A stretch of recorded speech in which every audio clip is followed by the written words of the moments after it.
भक्त और भगवान की जय, सभी संतों की जय। मेरे गुरुदेव जगत गुरु श्री राम भद्राचार्य जी महाराज की जय। पिछले एपिसोड में आपने श्री नामदेव जी की कथा क खंड, क, ख और घ खंड की कथा सुनी, ग तक सुनी थी। क्योंकि एपिसोड ज़्यादा लंबा हो जाता, इसीलिए मैं आपको नामदेव जी की 2 एपिसोड में कथा सुना रही हूँ। प्लीज़ आप पिछले एपिसोड को भी ज़रूर सुनें। अब आप घ खंड के कथा सुनेंगे, नामदेव जी की भक्ति का महात्म्य। ओ नामदेव जी महाराज की जय। श्री नामदेव जी की करामात देखकर बादशाह भयवश उनके चरणों में आ गिरा और प्रार्थना करने लगा कि मुझे ईश्वर के दंड से बचा लीजिए। श्री नामदेव जी ने कहा, यदि क्षमा चाहते हो तो एक बात करो कि पुनः इस प्रकार कभी किसी साधु को दुख मत देना। इसे बादशाह ने स्वीकार कर लिया। फिर उन्होंने कहा कि फिर अब कभी मुझे मत बुलाना। ऐसा कहकर श्री नामदेव जी वहां से चल दिए। उनकी इच्छा हुई कि पहले पंढरीनाथ जी के मंदिर में चलूं, प्रभु के नाम गुण संकीर्तन का नित्य नेम पूरा कर लूं। मंदिर पर गए तो द्वार पर बहुत भीड़ भाड़ दिखाई पड़ी।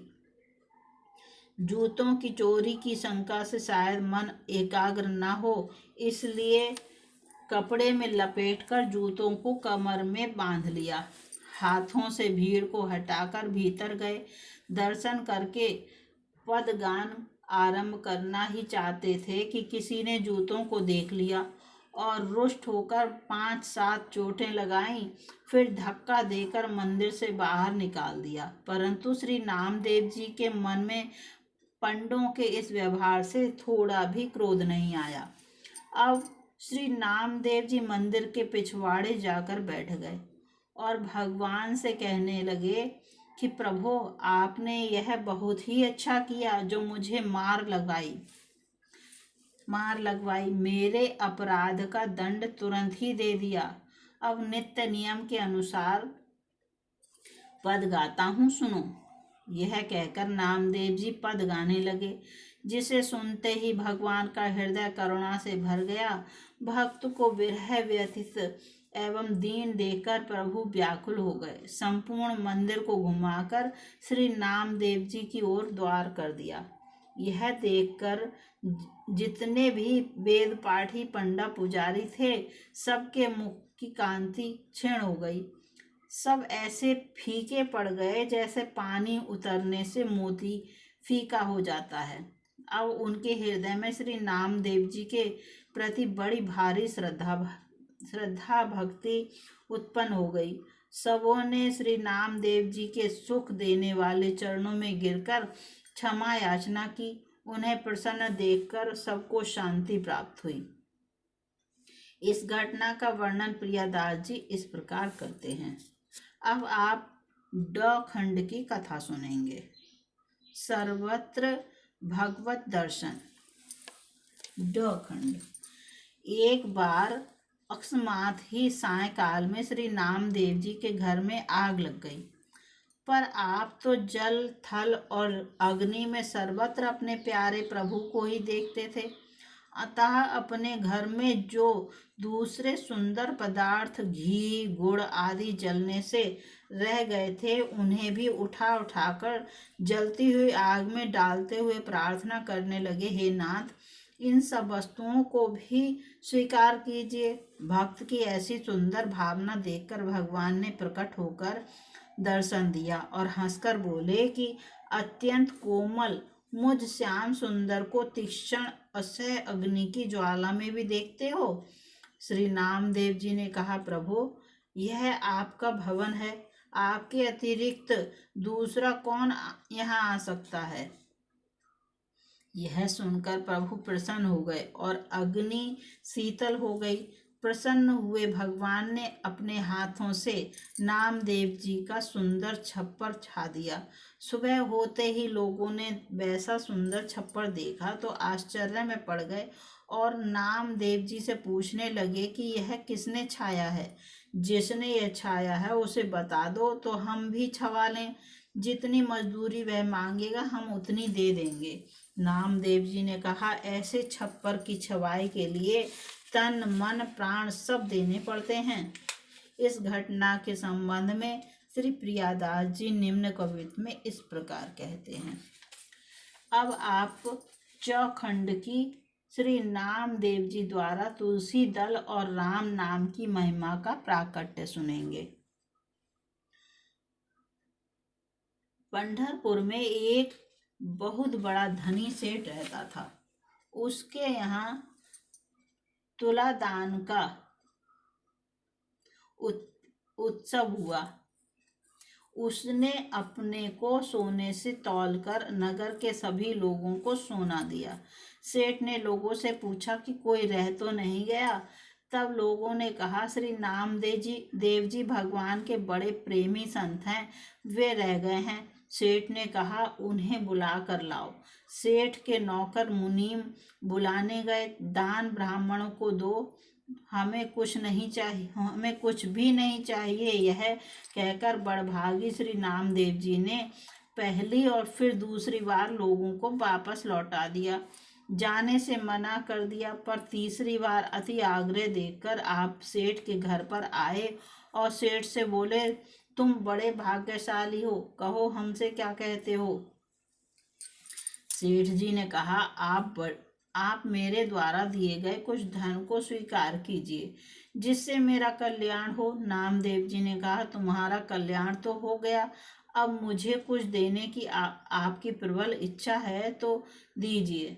श्री नामदेव जी का एकमात्र प्रिय सर्वस्व तो श्री गोविंद चरण प्रिय श्री तुलसी हैं।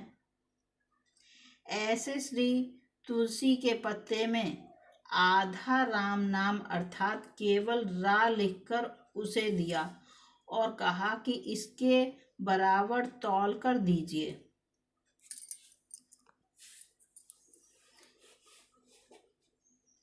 तौल कर दे दीजिए। सेठ ने अभिमान पूर्वक कहा, महाराज क्यों हंसी करते हो, इतने थोड़े से सोने से क्या होगा, कृपा करके कुछ अधिक लीजिए जिससे मुझ दाता की हंसी ना हो।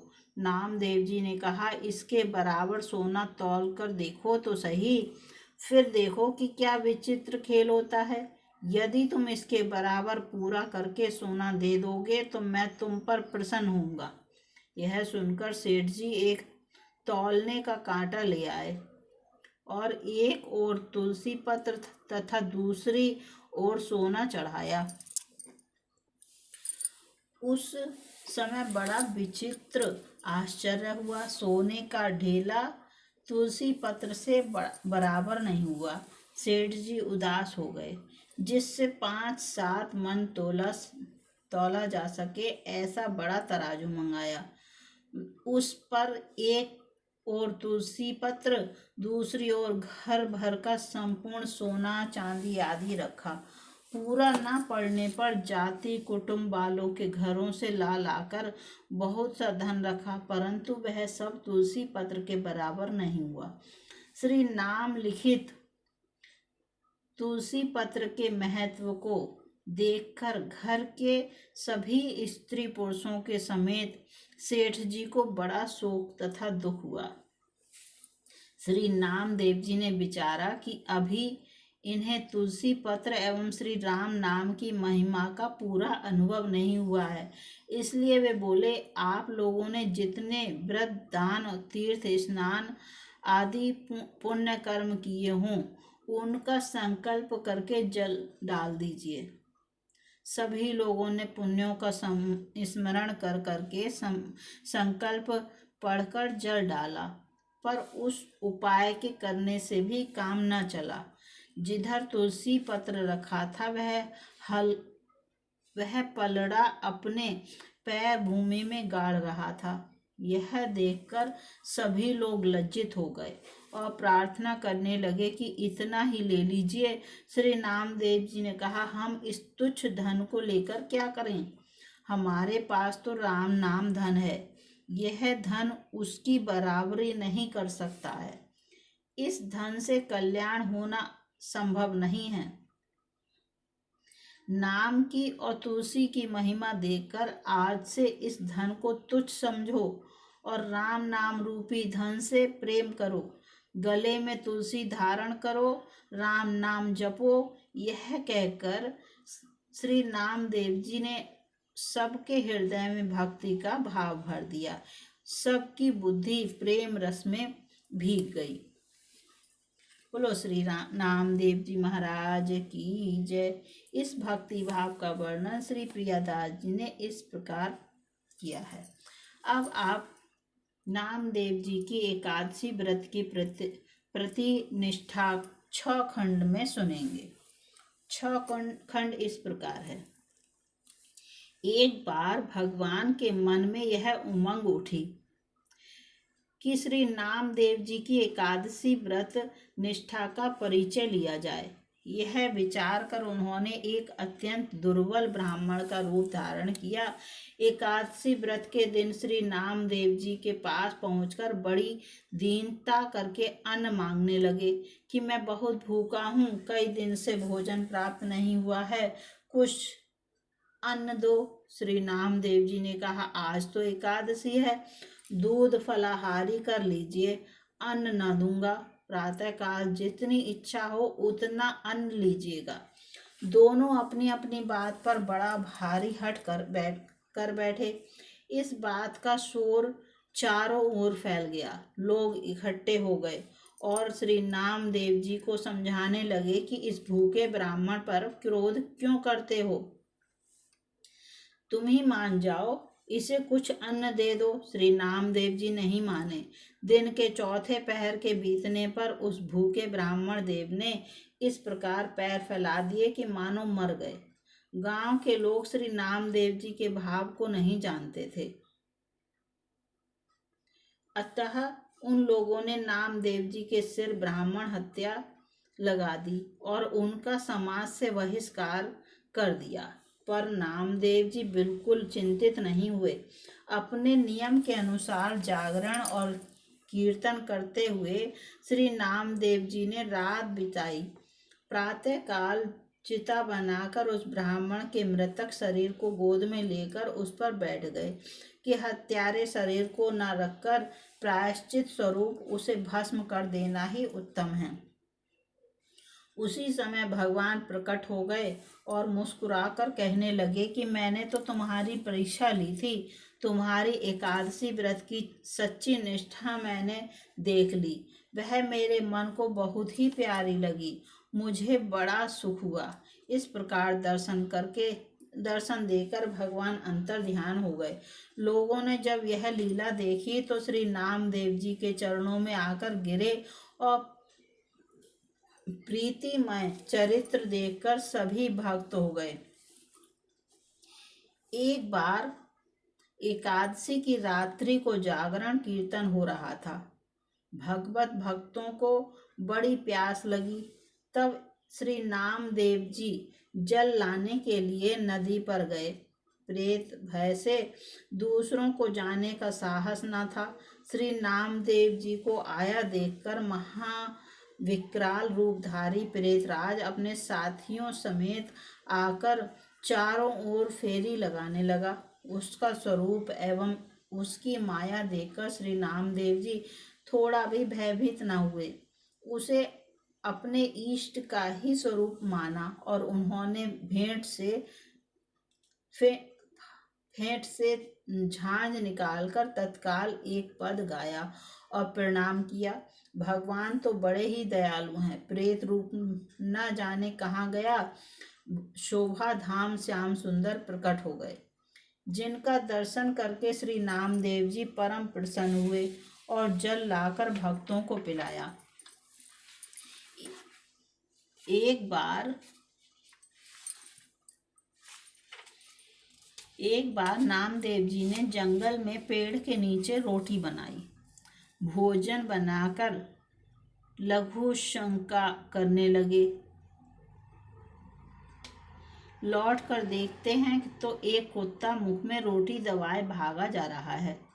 आपने घी की कटोरी उठाई और दौड़े उसके पीछे, यह पुकारते हुए, प्रभु ये रोटियां रूखी हैं, आप रूखी रोटी ना खाएं, मुझे घी चुपड़ देने दें, फिर भोग लगाएं। भगवान उस कुत्ते के शरीर से ही प्रकट हुए। अपने चतुर्भुज रूप में नामदेव उनके चरणों पर गिर पड़े। पंजाब में वारकरी पंथ के एक प्रकार से नामदेव जी ही आदि प्रचारक हैं। अनेक लोग उनकी प्रेरणा से भक्ति के पावन पथ में प्रवृत्त हुए। 180 वर्ष की अवस्था में